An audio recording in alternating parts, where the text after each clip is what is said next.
برابری بھی اس کے لیے ڈالتے کہ اپنی محنت سے اوپر ہوگا. تو میں عرض کر رہا تھا کہ قرآن کریم جو ہے وہ ہماری غذائی ضرورت ہے. غذائی ضرورت کیسی ہے کہ ایک انسان کا وہ حصہ ہے جو ہمارا بدن کا ہے. ایک حقیقت ہے انسان جسے روح ہے انسان کی روح ہے. دو چیز اسے مرکب ہو کے انسان. اس جسم کی تمام ضرورتیں جو ہے وہ زمین سے پیدا ہوئی اور زمین سے آئی. آپ کسی بھی چیز پر نظر ڈالیے کہ جو جسم کی راحت کے لیے وہ زمین سے ہی ہے. ظاہر اس کو غذا کی بھی ضرورت ہے. اب اگر ایک شخص بالکل بے سود پڑا ہوا ہے لیکن روح اس کے اندر موجود ہے تو کائنات کی ہر شے ہر چیز جانتی ہے کہ اس کے بڑے ہونے کی وجہ جو ہے اس کے کائنات پہ اس کے مکمل ہونے کی وجہ جو ہے وہ اس کی روح ہے. اسی لیے اس پر نہ تو حشرات الارض حملہ آور ہوں نہ دھوپ اس کے بدن کو گلائے گی سڑائے گی نہ ہوا اس کے اجزاء کو منتشر کرے گی.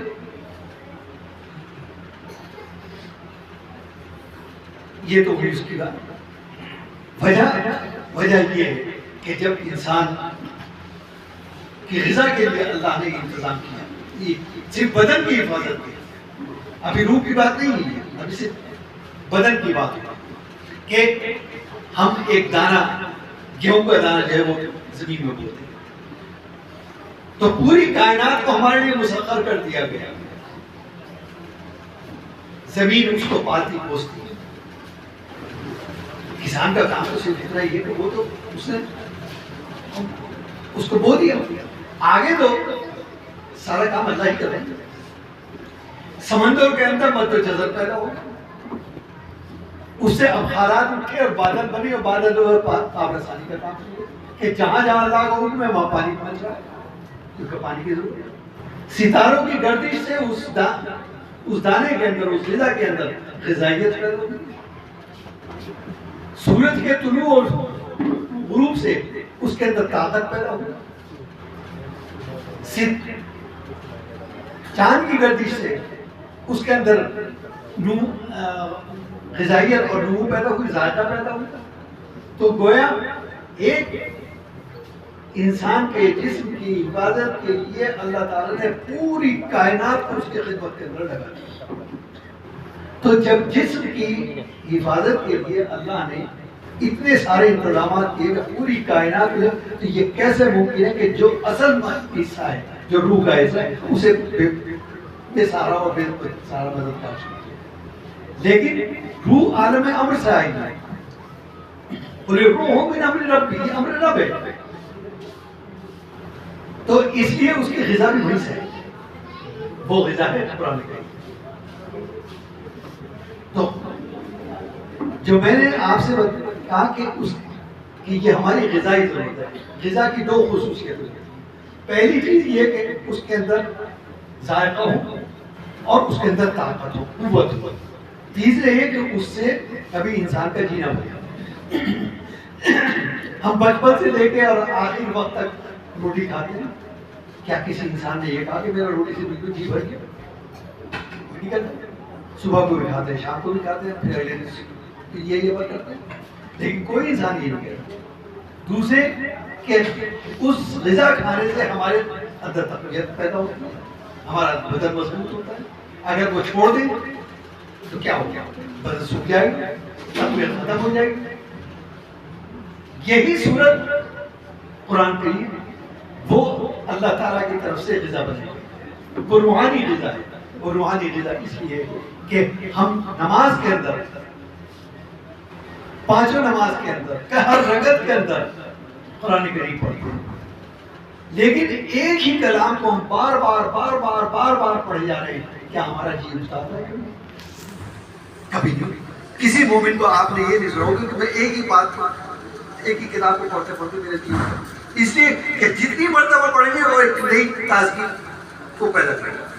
غذا کی خصوصیت یہ کہ جتنی مرتبہ کھائیں گے آپ کے اندر تازگی پیدا کرے گا. تو یہ ہماری غذائی ضرورت ہے کہ ہماری روح کو تو نہ صرف یہ کہ جسم کی طاقت کو چاہیے بلکہ روح کو بھی چاہیے، کیونکہ جب تک روح اور جسم کا اتصال ہے، جب تک روح اور جسم ملے ہوئے تب تک یہ زندگی باقی ہے، اور جب یہ الگ ہو جاتے ہیں تو پھر بدن کو ہم دبائی جاتے ہیں اور روح اعلیٰ لیے میں چلی جاتی ہے۔ تو یہ ہماری غذائی ضرورت ہے۔ ظاہر ہے کہ اس غذائی ضرورت کی حفاظت اللہ تعالیٰ نے اس طرح سے کی کہ انسان کے اندر وہ رغبت پیدا کر دی کہ ایک ہی کتاب کو، ایک ہی عبارت کو، ایک ہی لائن کو وہ بار بار پڑھ جا رہا، جو کہ زندگی گزر جائے گی لیکن اس کا جی نہیں ہے۔ یہ بھی قرآن کریم کے موضوعات ہے۔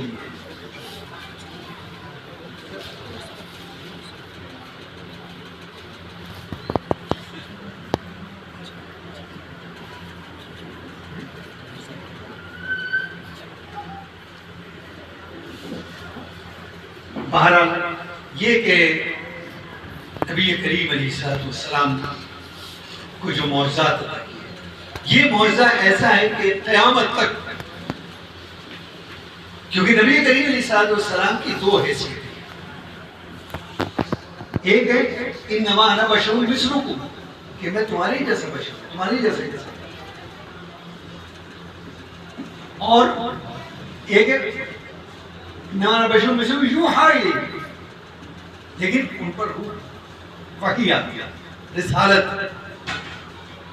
اللہ تعالیٰ نے عطا کی، اس لیے وہ لیکن بحیثیت انسان کے ان کو تمام حوادث بھی آئے، آپ پر بیماریاں بھی آئیں، آپ کو بخار بھی ہوا، آپ کو نزلہ بھی ہوا، آپ بازاروں میں بھی گئے، آپ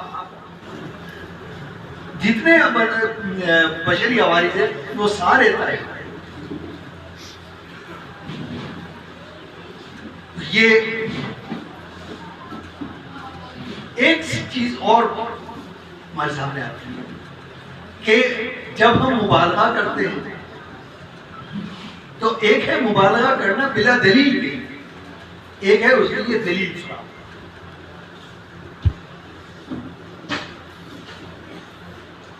ایک ہے جو بحث کا موضوع بنتا ہے، وہ یہ کہ نبی کریم علیہ السلام بشر ہیں یا نور ہیں۔ قرآن میں دونوں کی دلیل آئی ہے، نبی کریم علیہ السلام نے کہ اول ما خلق اللہ نور، کہ سب سے پہلے میرا نور پیدا کیا۔ اس سے ثابت ہوا کہ آپ کا وجود جو ہے وہ نور سے، اور انما انا بشر مثلکم یوحی، تو یہ دلیل ہے اس بات کی کہ آپ بشر ہیں اور آپ کو بشر کے سارے حوادث بھی آئیں۔ تو صرف زاویہ نظر کا فرق ہے، دیکھنے کا فرق ہے، ورنہ اختلاف کہیں بھی نہیں۔ آپ ایک ہی وقت کے اندر آپ کی حیثیت نورانیت بھی ہے، روحانیت کی بھی ہے اور جسمانیت کی بھی ہے، اور قرآن نے اس کو کہا انما انا بشر مثلکم یوحی الی، اور آپ نے ہمیں، کیونکہ جب آدم علیہ السلام کو پیدا کیا اور جب ان میں روح ڈالی گئی تو سب سے پہلی نظر عرش پر پڑی، وہاں لکھا ہوا تھا محمد مصطفیٰ صلی اللہ علیہ وسلم۔ تو پیدائش کے لحاظ سے آپ سب سے پہلے پیدا کیے گئے، سب سے پہلے آپ کی حقیقت کو پیدا کیا گیا، لیکن مبعوث کیے گئے سب سے آخری میں، کیونکہ ہم تو مروں کے اندر پیدا ہوئے نا۔ ہمارا سب سے پہلا وجود جو وہ عالم ازل کے اندر، ہم کروڑوں برس وہاں رہے ہیں، اس کا کوئی حساب نہیں ہے۔ اب وہ کروڑوں اربوں بھی جو ہے وہ اپنے یتان کے حساب سے کہتے ہیں، باقی اس کا کوئی وہ اللہ ہی جانتا ہے۔ وہاں سے پھر ہم منتقل ہوئے عالم غیب کے اندر، منتقل ہو گئے، انتقال ہوا ہمارا، ہم عالم غیب میں آ گئے۔ عالم غیب سے منتقل ہوئے تو عالم الست کے اندر ہمارا نمود ہو گیا، اور وہاں پر ہم سے سوال اور نبی ذات حق جل مجدہ نے اپنا دیدار کرا، اور سوال کیا کہ الست بربکم، کیا میں تمہارا رب ہوں؟ ظاہر ہے کہ سوال کی نوعیت یہ بتا رہی ہے کہ ہم میں عقل بھی تھی، ہم میں بینائی بھی تھی، ہم میں سنوائی بھی تھی، ہم میں سمجھ بھی تھی، ہم نے اس اپنے رب کو اپنی آنکھوں سے دیکھ پائے، کیونکہ کسی بے جان چیز سے سوال نہیں کیا جا سکتا، سوال کیا جاتا ہے اس سے جس میں جان ہو، اس کا آدمی یہ سمجھو یہ جواب دے سکتا ہے۔ تو الست بربکم، کیا میں تمہارا رب ہوں؟ تو سب سے پہلے روح محمد صلی اللہ علیہ وسلم نے بلا کہ بے شک آپ ہمارے رب ہیں، اور اس کے بعد ہم اس اقرار کے ساتھ ہمیں عالم ارواح کے اندر منتقل کر دیا۔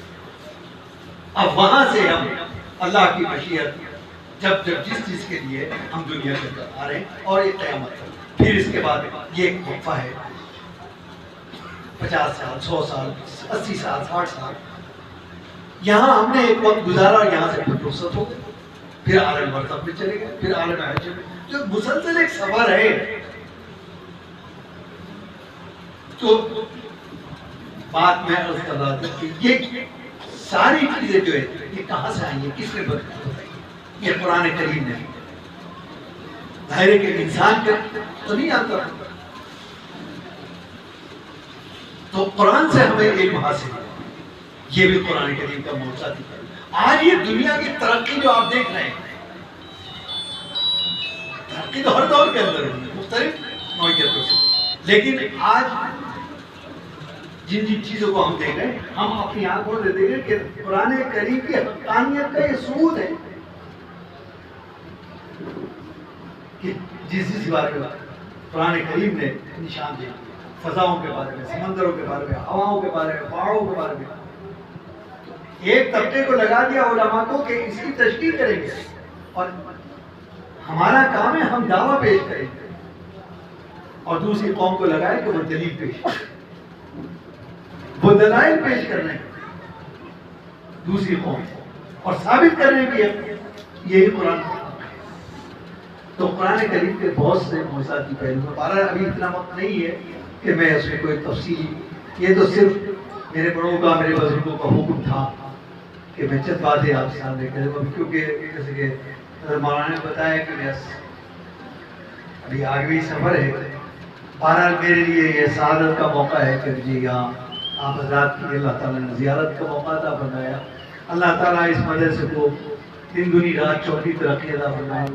ایک چیز یاد رکھیے کہ یہ مدارس اس سرزمین پر اللہ کی بہت بڑی نعمت ہے، اور اس کی حفاظت کرنا، اس کی پرورش کرنا، اس کی نگرانی کرنا، اس کی سرپرستی کرنا، یہ ہمارا دینی، اخلاقی اور قانونی فرض ہے جو اللہ تعالیٰ نے عائد کیا، کیونکہ ہمارے سامنے پچھلی تاریخ بھی ہے۔ علامہ اقبال سے کسی نے ایک بات کہی تھی، ان کا نام تھا جسٹس شہاب الدین، جو لاہور ہائی کورٹ کے چیف جسٹس تھے۔ ہر دور کے اندر کچھ لوگ علماء کے مخالف بھی ہوتے ہیں، کوئی مخالف نہیں، تو انہوں نے مدارس پر اور علماء پر اعتراض کیا، تو علامہ اقبال نے بڑا تاریخی بات کہی تھی، انہوں نے کہا تھا کہ آپ ان بوریا نشین علماء کو کچھ مت کہیے، یہ کیا خدمت انجام دے رہے ہیں اور کتنی بڑی خدمت انجام دے رہے ہیں کہ اگر یہ علماء اور یہ مدارس نہ ہوتے تو یہاں ہندوستان کا کیا حال ہوگا۔ میں اسپین کے اندر دیکھ کے آ رہا ہوں کہ جہاں 850 برس مسلمانوں نے بہت طرح حکومت کی، آج وہاں گائیڈ یہ بتاتا ہے کہ یہ الحمرہ ہے، یہ اشبیلیہ ہے، یہ فلاں ہے، یہ فلاں ہے۔ اگر یہ علماء نہ ہوتے تو یہاں بھی گائیڈ بتایا کرتا کہ یہ وہ ملک ہے کہ جہاں 1000 برس مسلمانوں نے اس کے عظمت کی ٹکرات کا نشان ہے۔ تو یہ مدارس ہی ہے، لہذا ہمارے فرض ہے کہ ہم حتی الامکان اپنی وسعت کے وقت ان کا تعاون بھی کریں، ان کی سرپرستی بھی کریں، ان کی حوصلہ افزائی بھی کریں، اور ان کے شانہ بشانہ اور قدم قدم ساتھ بھی چلیں۔ لہذا ہمیں عہد بھی کرنا چاہیے اور ہمیں اپنے اللہ سے وعدہ بھی کرنا چاہیے، کیونکہ ان مدارس کی حفاظت کرنا ہم سب کی دینی ذمہ داری ہے۔ بس انہیں چند باتوں پر آخر دعوانا الحمدللہ رب العالمین.